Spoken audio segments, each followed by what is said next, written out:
Good morning dear students. प्राणी कार्यकी एवं प्रतिरक्षा विज्ञान की इस व्याख्यानमाला की श्रृंखला में हम मनुष्य में पाचन तंत्र का अध्ययन कर रहे हैं। अब तक हमने मुख गुहा में पाचन, उसके पश्चात आमाशय में पाचन और उसके पश्चात आमाशय से भोजन जब ग्रहणी में प्रवेश करता है तो वहाँ पर मैंने आपको बताया था कि ग्रहणी में दो महत्वपूर्ण पाचक ग्रंथियाँ हैं, उनके जो स्राव हैं वो रिलीज होते हैं। उसमें एक यकृत और दूसरा अग्नाशय।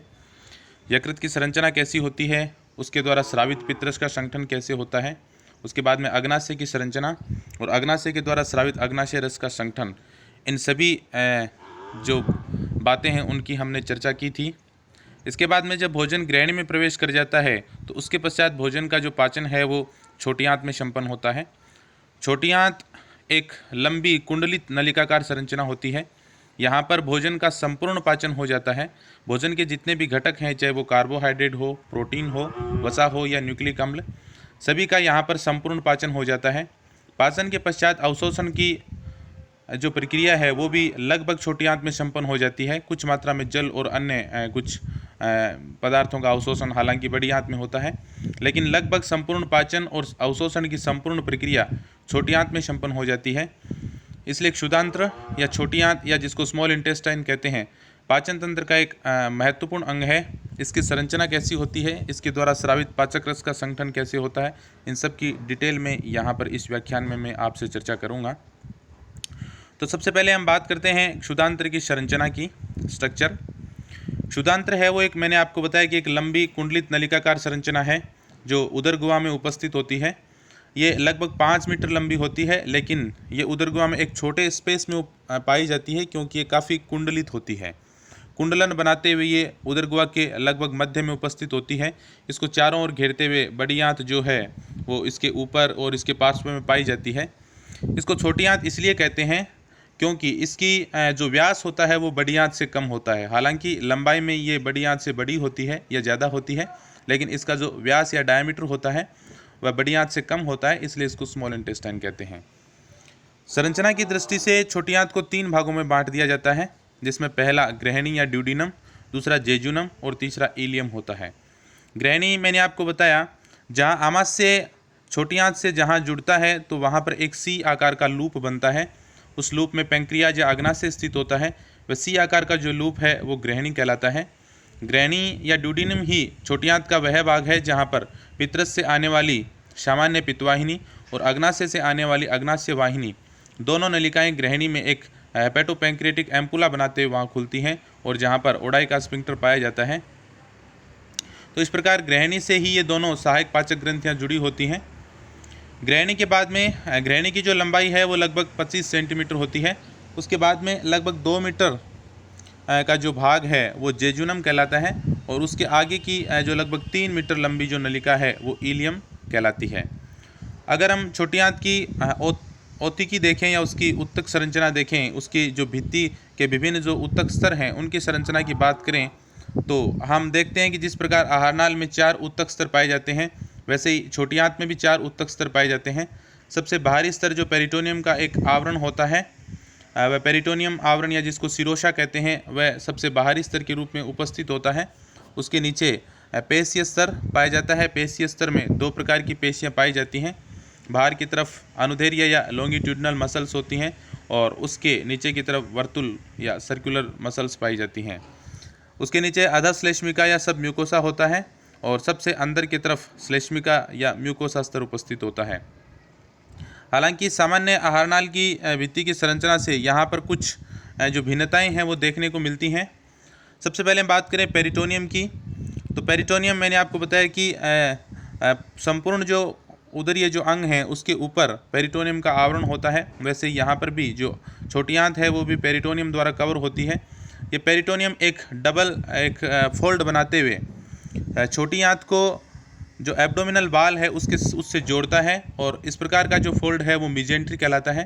ये मिजेंट्री है वो जेजुनम और इलियम से जुड़ी होती है और फिर पीछे की तरफ ये पोस्टेरियर एब्डोमिनल वाल या पश्च उदर भित्ति से जुड़ा होता है, जिसको मिजेंट्री कहा जाता है।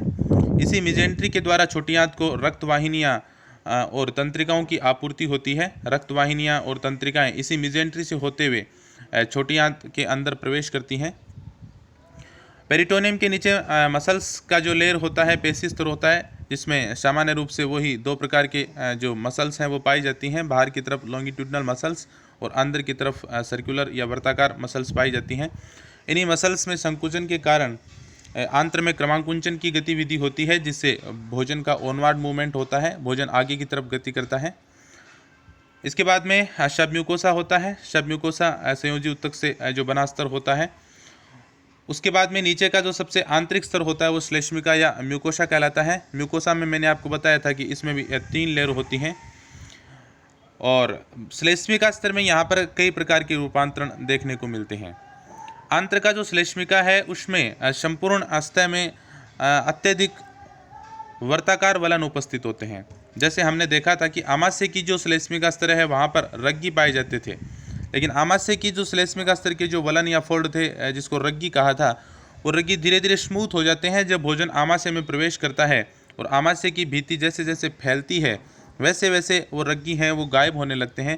लेकिन आंत्र में पाए जाने वाले जो वर्ताकार वलन हैं वो ऐसे नहीं होते हैं, क्योंकि यहाँ पर पाए जाने वाले जो वलन हैं वो परमानेंट होते हैं, ये स्थायी होते हैं, और भोजन के प्रवेश करने के साथ साथ ये अदृश्य नहीं होते हैं, ये बने रहते हैं।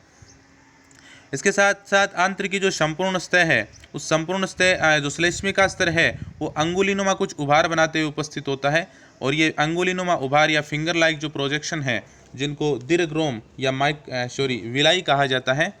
ये विलाई जो है, इस विलाई की भित्ति में 4 प्रकार की कोशिकाएं पाई जाती हैं। एक वो कोशिकाएं जो आंत्रीय रस का स्रावण करती हैं, वो एंटेरोसाइट या आंत्र कोशिकाएं कहलाती हैं।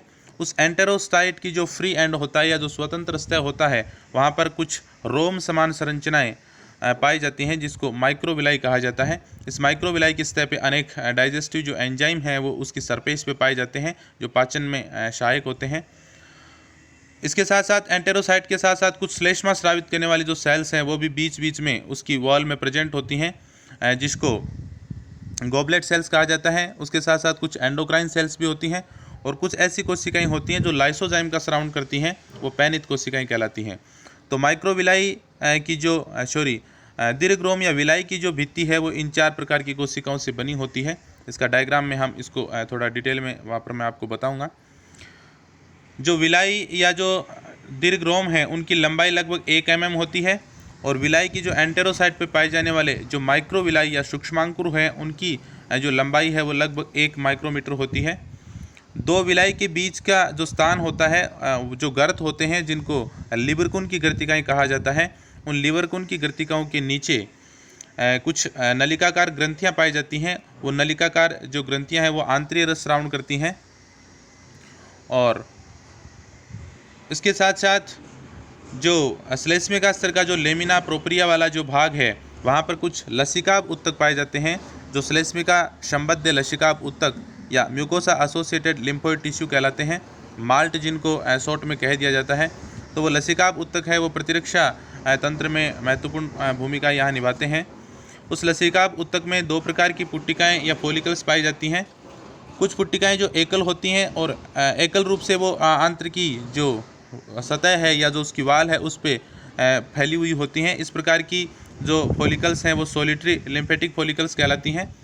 दूसरी जो फॉलिकल्स हैं जिनको जो समूह में उपस्थित होते हैं कुछ फॉलिकल्स, जिसको एग्रीगेटेड लिम्फेटिक फॉलिकल्स कहा जाता है, और इस प्रकार की फॉलिकल्स हैं उनको पेयर्स पैचेज भी कहा जाता है।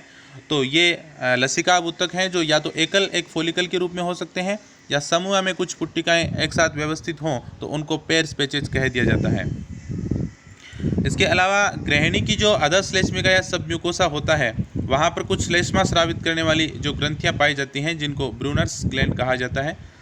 इसको हम डायग्राम की सहायता से इसको आप समझने का प्रयास करना। यहाँ पर ये मैंने उदरगुहा का ये रीजन जो इस डायग्राम में दिखाया गया है, यहाँ पर आप देख सकते हैं ये जो कुंडलन बनाते हुए जो ये पूरी संरचना उपस्थित है, ये स्मॉल इंटेस्टाइन है। इस स्मॉल इंटेस्टाइन को ये कवर करते हुए ये लार्ज इंटेस्टाइन है। ये इसकी ये लार्ज इंटेस्टाइन जो है उसको 3 भागों में बांट दिया जाता है। ये असेंडिंग भाग है, ये इसका अनुप्रस्थ भाग है, और ये इसका डिसेंडिंग या अवरोही जो कोलन है वो है। उसके बाद में आगे रेक्टम होता है। ये स्मॉल इंटेस्टाइन है। स्मॉल इंटेस्टाइन का यहाँ पर जो ये लूप बनता है, जहाँ गृहिणी जहाँ पेंक्रियाज उपस्थित होता है, ये जो लूफ है ये ग्रहणी कहलाता है। ग्रहणी के बाद आगे का 2 मीटर का जो भाग होता है वो जेजुनम होता है और उसके बाद में इलियम उपस्थित होती है। इसकी आंतरिक संरचना को अगर हम देखें तो यहाँ पर यह आंतरिक संरचना आप देख सकते हैं। ये आंतरिक की जो भित्ति है उसकी संरचना को यहाँ दिखाया गया है। ये जो फोल्ड हैं ये सर्कुलर फोल्ड कहलाते हैं, काफ़ी अत्यधिक संख्या में पाए जाते हैं।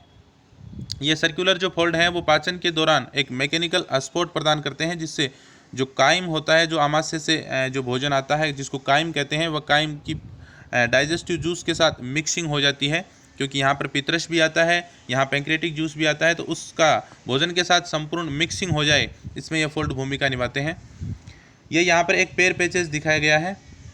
ये एग्रीगेटेड जो लिम्फेटिक फॉलिकल्स हैं, यानी समूह में जो लसिका जो पुटिकाएँ हैं ये सब समूह में उपस्थित होती हैं, तो उसको पेयर के पेचेज कहा जाता है। तो ये माल्ट का एक भाग है जो एग्रीगेटेड फॉलिकल्स के रूप में है। इसके बाद में अगर इसकी हिस्टोलॉजी देखें तो हिस्टोलॉजी में ये आंत्र की जो संरचना है वो इस प्रकार से दिखाई देती है। ये एक विलाई की संरचना यहाँ दिखाई गई है। एक विलाई जो है वो किस प्रकार का होता है, तो ये एक विलाई की एक वाल है, ये पूरी वाल है। इस वाल में मैंने आपको बताया कि 4 प्रकार की सेल होती हैं। जो सबसे अधिक संख्या में जो पाई जाने वाली ये जो सेल्स हैं, ये सेल्स एंटेरोसाइट या आंत्र कोशिकाएँ कहलाती हैं। इन आंत्र कोशिकाओं की जो स्वतंत्र सतह है, स्वतंत्र सतह पे ये रोम लाइक जो संरचनाएँ उपस्थित हैं, जिनको माइक्रोविलाई कहा जाता है। इस माइक्रोविलाई की उपस्थिति के कारण ये जो सतह, जो विलाई की जो संपूर्ण सतह है, ये ब्रुश के समान हो जाती है, तो इसको ब्रुश बॉर्डर कहा जाता है। यहाँ पर अनेक डाइजेस्टिव एंजाइम जो हैं इस माइक्रोविलाई में लोड होते हैं। बीच बीच में जो ये बड़ी कोशिकाएं हैं, ये बड़ी कोशिकाएं श्लेष्मा स्रावित करती हैं, कलश के आकार की होती हैं, इनको गॉबलेट सेल्स या कलश कोशिकाएं कहा जाता है। इसके साथ साथ कुछ यहाँ पर एंडोक्राइन सेल्स भी होती हैं जो हार्मोन्स रिलीज करती हैं, और कुछ लाइसोजाइम स्रावित करने वाली जो कोशिकाएं होती हैं वो पेनेथ की कोशिकाएं कहलाती हैं, पेनेथ सेल कहलाती हैं। एक विलाई के अंदर रक्त सप्लाई भी होती है, यहाँ पर लिम्फेटिक सप्लाई भी होती है। तो रक्त और लसिका की जो सप्लाई यहाँ कैसे होती है, तो ये एक जो ब्लड वेसल्स है वो यहाँ प्रवेश कर रही है, ये एक धमनी की जो शाखा है वो यहाँ प्रवेश कर रही है, जो रेड कलर में दिखाई गई है। ये जो धमनियाँ हैं ये एक, और ये यहाँ पर इस धमनी के साथ, ये धमनी है, इसके साथ यहाँ पर ये सीरा जुड़ी हुई है, और ये सीरा यहाँ से बाहर निकल रही है। तो धमनी और जो शिराएँ हैं वो कैपिलरीज के द्वारा आपस में यहाँ जुड़ी होती हैं, उनके सेतु ऐसे बने होते हैं। धमनी और सिरा का जो ये नेटवर्क है ये एक लसिका वाहिनी को कवर किए हुए होता है, उसको घेरे हुए होता है। तो इसके बीच में ये जो ग्रीन कलर में जो दिखाई दे रहा है ये लसिका वाहिनी या लिम्फेटिक वेसल है। ये जब ये लसिका यहाँ पर अवशोषित होता है या पाचन के बाद में वसा का जो अवशोषण होता है वो लसिका में होता है। कुछ वसा विलय विटामिन भी लसिका में अवशोषित होते हैं। इसके अलावा जितने भी जो घटक हैं वो ब्लड में अवशोषित होते हैं। तो वसा के अवशोषण के कारण यहाँ की जो लसिका वाहिनी है वो दूध जैसी जो है वो सफ़ेद दिखाई देती हैं, इसलिए इसको लैक्टियल भी कहा जाता है। तो यहाँ आंत्र में पाई जाने वाली जो लसिका वाहिनी है वो लैक्टियल कहलाती हैं। तो प्रत्येक जो विलाई है उसमें रक्त की सप्लाई भी होती है, और उसके साथ साथ लसिका जो है लिम्फेटिक वेसल के रूप में लसिका की सप्लाई भी होती है। यहाँ पर जो ये जो गर्त बनते हैं दो विलाई के बीच में, ये गर्त जो हैं जिनको क्रिप्ट्स ऑफ लिबरकुनी या लिबरकुनी की गर्तिकाएँ कहा जाता है, इसके नीचे यहाँ पर जो ग्रंथियाँ उपस्थित होती हैं, सामान्य जो नलिकाकार ग्रंथियाँ यहाँ पे पाई जाती हैं। ये जो आंतरिक ग्रंथियाँ हैं ये भी पाचक रस स्रावित करती हैं, जिसमें सामान्यतः श्लेष्मा होता है, जल होता है, कुछ मिनरल्स होते हैं। ये शकस एंटेरिकस या आंतरिक जूस कहलाता है। इसमें कई एंजाइम भी होते हैं, लेकिन अधिकतर जो आंत्र के जो एंजाइम हैं वो माइक्रोविलाई पे या ब्रूस बॉर्डर पे पाए जाते हैं, और कुछ मात्रा में जो एंजाइम है वो इस आंतरिक रस या सकस एंटेरिकस में भी उपस्थित होते हैं। तो आंत्र में यहाँ पर 3 प्रकार के डाइजेस्टिव जूस मिल जाते हैं। यकृत से आने वाला पित्रश, अग्नाशय का अग्नाशयी रस, और आंत्र का स्वयं का सकस एंटेरिकस, और उसकी ब्रूस बॉर्डर की सतह पर उपस्थित विभिन्न एंजाइम। इन सब की सहायता से आंत्र में कंप्लीट डाइजेशन हो जाता है, और उसके बाद में ये एंटेरोसाइट्स के द्वारा ही भोजन का जो अवशोषण है उसकी प्रक्रिया संपन्न होती है। अब हम बात करते हैं कि आंत्र के द्वारा स्रावित होने वाला जो आंत्रीय रस है उसका रासायनिक संगठन क्या है। तो लगभग प्रतिदिन 1500 ml या हम कह सकते हैं 1 से 2 लीटर के बीच में प्रतिदिन आंतरिक रस है वो स्रावित होता है। मोस्ट ऑफ पार्ट इसका जल के रूप में होता है। इसकी जो pH है वो 7 से 7.8 से 8 के मध्य होती है, यानी एक क्षारीय माध्यम का रस है जो क्षारीय माध्यम प्रदान करता है। अकार्बनिक आयंस के रूप में sodium ion, magnesium ion, calcium ion, chloride, bicarbonate, potassium और फॉस्फेट होते हैं। कार्बनिक पदार्थ के रूप में म्यूकस होता है और डिफरेंट टाइप्स के एंजाइम होते हैं। आंत्र में पाए जाने वाले एंजाइम्स कौन कौन से हैं? तो एंजाइम्स की अगर हम बात करें तो आंत्र में प्रोटीन का पाचन करने वाले, कार्बोहाइड्रेट का पाचन करने वाले और न्यूक्लिक एसिड का पाचन करने वाले सभी प्रकार के जो एंजाइम्स है वो आंतरीय रस में उपस्थित होते हैं।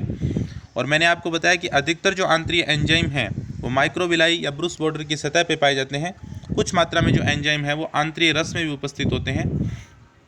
तो प्रोटीन का पाचन करने वाले यहाँ पे जो एंजाइम है एमिनोपेप्टिडेज, जो कि एक एक्सोपेप्टिडेज है और पॉलीपेप्टाइड श्रृंखला को एमिनो सिरों से वो एमिनो एसिड्स को हटाता है। डाइपेप्टिडेज जो एक डाइपेप्टाइड का पाचन करता है।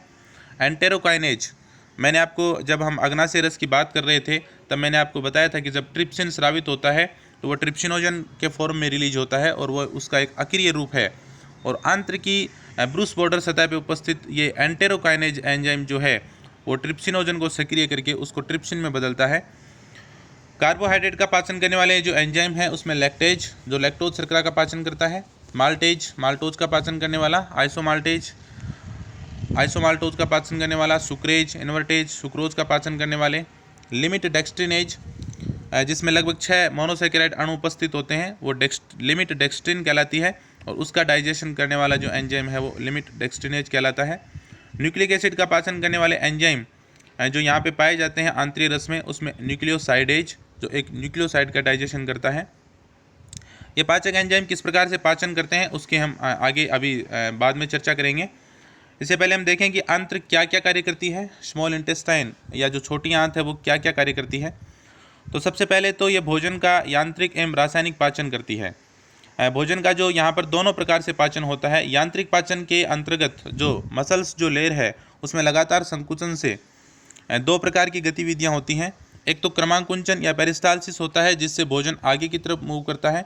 दूसरा एक छोटे से एरिया में भी आंत्र में जो सर्कुलर जो पेशियाँ हैं उसमें संकुचन होने से, जैसे एक टूथपेस्ट को हम आगे से और पीछे से दबाते हैं, इस प्रकार के जो क्रमांकुंचन भी यहाँ होते हैं जिससे भोजन एक स्थान पे कुछ समय के लिए आगे से और पीछे की तरफ मूवमेंट करता है, जिससे वो जो काइम है वो जो पाचक रस हैं उनके साथ उसकी मिक्सिंग हो जाए। भोजन के पाचन के पश्चात जब भोजन के जो घटक अपने निर्माणकारी इकाइयों में टूट जाते हैं तो यहाँ के बाद पाचन के बाद जो अवशोषण की जो प्रक्रिया है, मोनोसैकेराइड्स हैं, ग्लिसरॉल है, फैटी एसिड्स हैं, एमिनो एसिड्स हैं, विटामिन्स हैं, मिनरल्स हैं, जल हैं, इस सभी का जो अवशोषण है वो लगभग छोटी आंत की जो एंटेरोसाइट्स है उसके द्वारा संपन्न हो जाता है। इसके अलावा जो आंत्र की जो श्लेष्मिका स्तर में जो लिम्फोइड टिश्यू पाए जाते हैं वो जो माल्ट जो है वो एक प्रतिरक्षा में भी योगदान करते हैं, इम्यूनिटी भी प्रदान करते हैं। लाइसोजाइम भी यहाँ कुछ मात्रा में रिलीज होता है जो भी हानिकारक जो बैक्टीरिया हैं उनको मारने का कार्य करता है। एंडोक्राइन जो सेल्स आंत्र की भित्ति में पाई जाती हैं वो हार्मोन्स रिलीज करती हैं जिसमें CCK है, सेक्रेटिन है, एंटेरोक्राइनिन है। तो ये कई प्रकार के जो हार्मोन्स हैं वो यहाँ रिलीज होते हैं जो पाचन में भूमिका निभाते हैं। तो छोटी आंत इस प्रकार से पाचन, अवशोषण, प्रतिरक्षा और हार्मोन स्रावण के कई जो कार्य है वो छोटी आंत के द्वारा संपन्न होते हैं। छोटी आंत में पाचन की प्रक्रिया कैसी होती है इसकी यहाँ पर हम डिटेल में चर्चा कर लेते हैं। मैंने आपको बताया कि भोजन का जो कंप्लीट डाइजेशन है वो छोटी आंत में संपन्न होता है। इससे पहले हमने देखा कि जब भोजन मुख गुहा में होता है तो वहाँ कुछ मात्रा में कार्बोहाइड्रेट का पाचन होता है और लगभग जो 30% स्टार्च है वो छोटी बक्कल केविटी या मुख गुहा में उसका पाचन होता है। वहाँ पर वसा या प्रोटीन, न्यूक्लिक एसिड वो एज इट इज रहते हैं, उनका कोई पाचन नहीं होता है। हालांकि लिंगुअल लाइपेज वहाँ उपस्थित होता है लेकिन पाचन में उसकी महत्वपूर्ण भूमिका नहीं है। उसके बाद में जैसे भोजन आमाशय में प्रवेश करता है वहाँ HCl के द्वारा भोजन को गलाया जाता है, तरल बना दिया जाता है। कुछ समय तक आमाशय में भोजन पड़ा रहता है। जठरी रस के मिलने के साथ साथ उसका पाचन है वो धीरे धीरे होने लगता है। और आमाशय में मैंने आपको बताया कि पाचन जो है प्रमुख रूप से प्रोटीन का पाचन होता है क्योंकि वहाँ पे प्रोटीन पाचक एंजाइम पेप्सिन आमाशय में पाया जाता है जो कि एक एंडोपेप्टिडेज है, जिससे प्रोटीन जो है वो पेप्टोन्स और कुछ बड़े पॉलीपेप्टाइड्स में बदल जाता है। जठर रस में प्रमुख रूप से प्रोटीन का पाचन होता है। कुछ मात्रा में जो वसा का पाचन वहाँ हो सकता है लेकिन वो अम्लीय माध्यम में जो जठरीय लाइपेज है वो क्रिया नहीं कर पाता। इसके बाद में भोजन जैसे जैसे ग्रहणी में प्रवेश करता है, तो ग्रहणी में मैंने आपको बताया कि 3 प्रकार के पाचक रस यहाँ स्रावित होते हैं। अग्नाशय से आने वाला अग्नाशयी रस, पित्तरस जो यकृत से आता है, और स्वयं आंत्र में के द्वारा स्रावित होने वाला आंतरीय रस। यहाँ पर कार्बोहाइड्रेट, प्रोटीन, वसा, न्यूक्लिक अम्ल सभी का पाचन करने वाले सारे जो एंजाइम हैं वो इन तीनों जो रसें हैं उसमें उपस्थित होते हैं, और यहाँ पर भोजन का कंप्लीट डाइजेशन हो जाता है। और डाइजेशन के पश्चात अवशोषण की प्रक्रिया है वो भी छोटी आंत में संपन्न होती है। तो यहाँ कौन कौन से एंजाइम्स पाए जाते हैं इसकी चर्चा हम अग्नाशय रस में और पित्त रस और आंतरीय रस में हम कर चुके हैं। पाचन कैसे संपन्न होता है इसकी यहाँ पर हम अब बात कर लेते हैं। तो सबसे पहले हम बात करते हैं कार्बोहाइड्रेट का पाचन।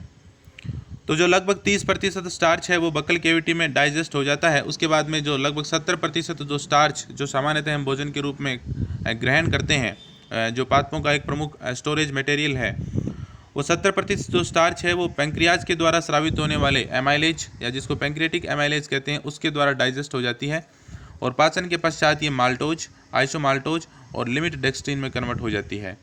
माल्टोज और आइसोमाल्टोज दोनों एक डाइसेकेराइड हैं, जबकि जो डेक्स्ट्रीन है वो एक ओलिगोसेकेराइड है जिसमें 6 मोनोसेकेराइड या 6 ग्लूकोज इकाइयाँ इसमें पाई जाती हैं। फिर आंतरीय रस में उपस्थित माल्टेज एंजाइम जो इसकी ब्रूस बॉर्डर में उपस्थित होता है वो माल्टोज को डाइजेस्ट कर देता है, और माल्टोज का पाचन के पश्चात 2 ग्लूकोज के अणु प्राप्त हो जाते हैं। ये अल्फा 1,4 ग्लाइकोसिडिक बॉन्ड जो माल्टोज में उपस्थित होता है, जिसमें 2 ग्लूकोज इकाइयाँ अल्फा 1,4 ग्लाइकोसिडिक बॉन्ड से जुड़ी होती हैं, तो इस बॉन्ड को ये एंजाइम तोड़ता है जिससे 2 ग्लूकोज के अणु प्राप्त होते हैं। आइसोमाल्टोज ये भी एक डाइसेकेराइड है, लेकिन यहाँ पर अल्फा 1,6 डाइसेकेराइड या ग्लाइकोसिडिक बॉन्ड जो है वो उपस्थित होता है। तो आइसोमाल्टेज एंजाइम है वो अल्फा 1,6 ग्लाइकोसिडिक बॉन्ड को तोड़ता है जिससे 2 ग्लूकोज इकाइयाँ प्राप्त होती हैं। लिमिट डेक्स्ट्रीन जिसमें 6 ग्लूकोज इकाइयाँ हैं वो उपस्थित होती हैं, और इसको पाचन करने वाला जो एंजाइम है लिमिट डेक्स्ट्रिनेज, पाचन के पश्चात 6 मॉलिक्यूल्स ऑफ ग्लूकोज के प्राप्त हो जाते हैं। यहाँ पर अल्फा 1,4 और अल्फा 1,6 दोनों प्रकार के बॉन्ड उपस्थित होते हैं। दूध में पाई जाने वाली जो शर्करा, लैक्टोज जो शर्करा है, उस लैक्टोज शर्करा का पाचन करने वाला एंजाइम लैक्टेज ये भी ब्रूस बॉर्डर की सतह पर उपस्थित होता है, और लैक्टेज के द्वारा लैक्टोज शर्करा का पाचन होता है, फलस्वरूप ग्लूकोज और गैलेक्टोज प्राप्त होते हैं। यहाँ पर जो बॉन्ड होता है वो बीटा 1,4 ग्लाइकोसिडिक बॉन्ड होता है, जिसमें गैलेक्टोज जो है उसका पहला कार्बन ग्लूकोज के चौथे कार्बन से जुड़ता है, और गैलेक्टोज जो है वो अपने बीटा स्वरूपण में उपस्थित होता है, इसलिए इसको बीटा 1,4 ग्लाइकोसिडिक बॉन्ड कहते हैं। यहाँ पर एक बात है जो है वो ध्यान देने योग्य है, वृद्धावस्था में कुछ लोगों में लैक्टेज एंजाइम बनना बंद हो जाता है या उसका स्रावित होना रुक जाता है। जैसे वृद्धावस्था में जो कुछ लोग हैं या उसमें फिर वो दूध का पाचन नहीं कर पाते, तो ऐसे लोगों में दूध का पाचन नहीं होता है, तो इसको लैक्टोज इंटॉलरेंस कहा जाता है। यानी ऐसे व्यक्तियों के लिए दूध का सेवन करना फिर मुश्किल हो जाता है, क्योंकि लैक्टोज शर्करा का उनकी आंत में पाचन नहीं हो पाता है। सुक्रोज का पाचन करने वाला जो एंजाइम सुक्रेज जो है वो भी आंतरीय रस में उपस्थित होता है, ब्रूस बॉर्डर की सतह पर पाया जाता है। तो सुक्रेज जो है वो सुक्रोज का पाचन करके उसको ग्लूकोज और फ्रक्टोज में बदल देता है।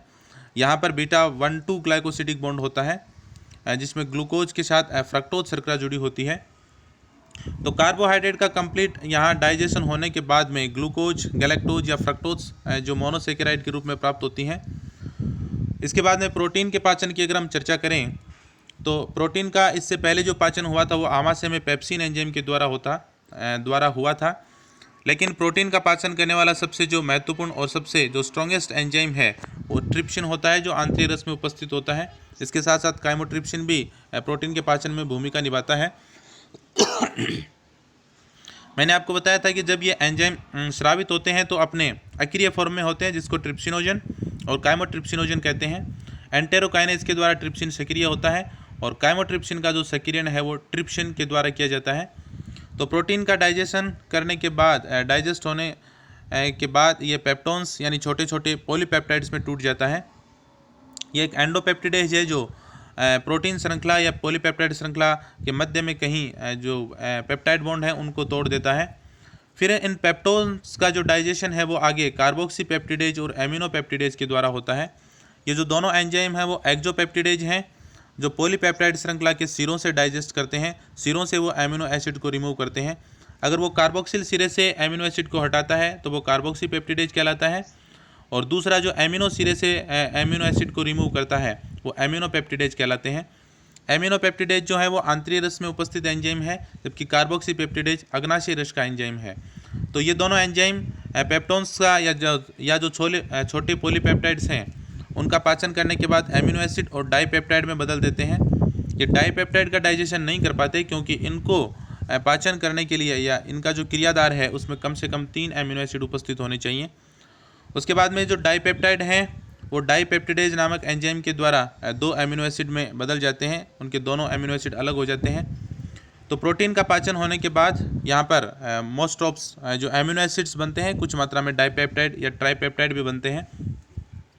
वसा के पाचन की अगर हम बात करें तो मैंने आपको बताया था कि वसा का पाचन से पहले उसका इमल्सिफिकेशन या पायशीकरण करना आवश्यक होता है। तो पित्त रस में उपस्थित जो पित्त लवण होते हैं, जिसमें सोडियम ग्लाइकोलेट, सोडियम टोरोकोलेट जो लवण होते हैं, वो वसा के बड़े बड़े जो बूंदिकाएँ या ड्रॉपलेट्स हैं उनको छोटी छोटी बूंदिकाओं में तोड़ देते हैं, जिससे उनका सरफेस एरिया बढ़ जाता है, और उसी कारण से फिर वसा पाचक एंजाइम जो लाइपेज है वो उन पर क्रिया कर पाता है। तो वसा के पाचन से पहले उनका पायशीकरण आवश्यक होता है, और पायशीकरण है वो बाइल जूस या पित्तरस के द्वारा किया जाता है। पित्तरस में कोई डाइजेस्टिव एंजाइम है वो नहीं पाया जाता, ये पायशीकरण में महत्वपूर्ण भूमिका निभाता है। तो पायशीकरण के बाद में जो वसा है वो छोटी छोटी ड्रॉपलेट्स में टूट जाती है, और उन पे फिर जो अग्नाशयी लाइपेज है या जिसको स्टेप्सिन भी कहते हैं वो स्टेप्सिन क्रिया करता है, और स्टेप्सिन की क्रिया के फलस्वरूप जो इमल्सिफाइड जो फैट है वो डाइजेस्ट हो जाता है, और फलस्वरूप फैटी एसिड्स और ग्लिसरॉल प्राप्त होता है।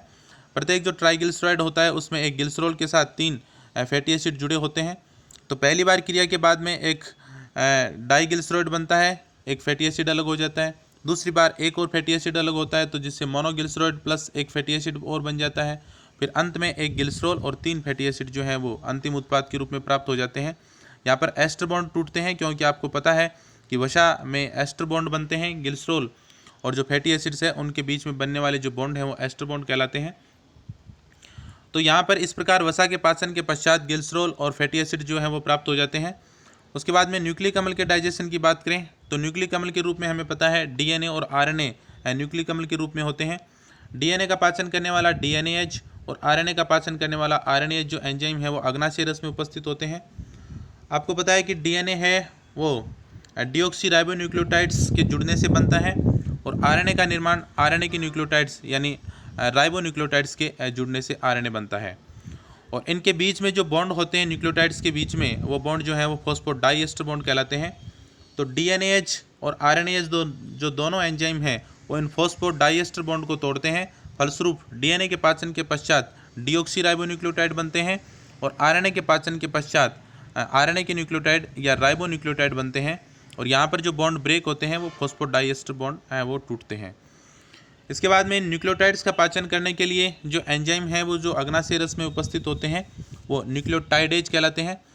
तो एक न्यूक्लियोटाइड में आपको पता है कि एक न्यूक्लियोसाइड होता है, और न्यूक्लियोसाइड के साथ जब फॉस्फेट जुड़ जाता है तो वो न्यूक्लियोटाइड बन जाता है। तो यहाँ पर न्यूक्लियोटाइड का पाचन करने वाला जो न्यूक्लियोटाइडेज एंजाइम है वो उस फॉस्फोएस्टर बॉन्ड को तोड़ता है, और फॉस्फोएस्टर बॉन्ड के टूटने के बाद न्यूक्लियोसाइड अलग हो जाता है, जिसमें शर्करा होती है और नाइट्रोजन क्षार होती है, और उसके साथ साथ जो फॉस्फेट है वो फॉस्फेट यहाँ पे अलग हो जाता है। तो न्यूक्लियोटाइड के पाचन के पश्चात न्यूक्लियोसाइड प्लस फॉस्फेट बन जाते हैं, और न्यूक्लियोसाइड का पाचन करने के लिए अब आंतरिक रस में उपस्थित जो न्यूक्लियोसाइडेज है वो एंजाइम न्यूक्लियोसाइड पर क्रिया करता है, और उसको शुगर और जो नाइट्रोजन क्षार है उसमें तोड़ देता है।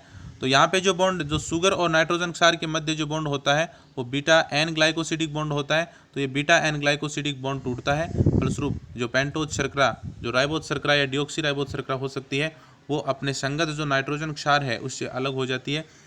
तो इस प्रकार न्यूक्लिक एसिड का भी कंप्लीट डाइजेशन जो आंत्र जो है वहाँ पे हो जाता है, और न्यूक्लिक एसिड के कंप्लीट डाइजेशन के पश्चात पेंटोज शर्करा, नाइट्रोजन क्षार और फॉस्फेट प्राप्त होते हैं। वसा के पाचन के पश्चात फैटी एसिड्स और ग्लिसरॉल प्राप्त होते हैं। प्रोटीन के पाचन के पश्चात अमीनो एसिड्स या कुछ मात्रा में डाइपेप्टाइड या ट्राइपेप्टाइड प्राप्त होते हैं, और कार्बोहाइड्रेट के पाचन के पश्चात प्रमुख रूप से ग्लूकोज या कुछ मात्रा में गैलेक्टोज और फ्रक्टोज जो शर्कराएँ हैं वो प्राप्त होती हैं। तो आंतरिक रस या आंत्र में तीनों प्रकार के पाचक रसों के द्वारा भोजन का संपूर्ण पाचन हो जाता है। उसके बाद में अवशोषण की प्रक्रिया कैसे संपन्न होती है, इसकी जो चर्चा है वो मैं अगले व्याख्यान में करूँगा। तो इस लेक्चर को आप बुक से भी पढ़ना, डिफरेंट जो एंजाइम्स हैं उनको नाम और कार्य आप याद करने का प्रयास करना। अगले लेक्चर वो जो है वो अवशोषण और उससे संबंधित जो बातें हैं उसकी हम चर्चा करेंगे। तब तक के लिए धन्यवाद।